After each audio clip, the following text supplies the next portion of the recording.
អោដួងច័ន្ទបនទៀមព្រាងកាយគ្រឿនសនសំឡលឿនស្ថិតនីអៃដវេហា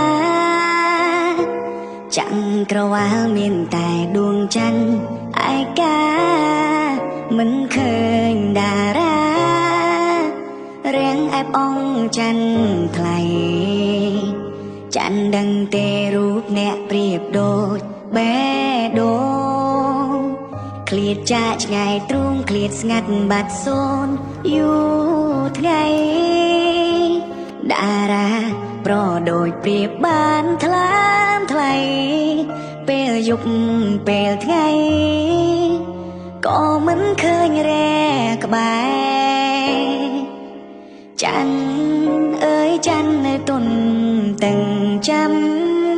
សំដីផ្ដែផ្ដាំថាមិនបំភ្លេចទេសនា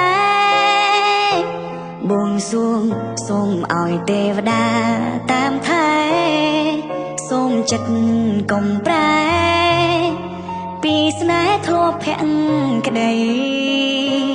ទួងឃ្លាតឆ្ងាយដល់ណាក៏ចិត្តនៅស្មង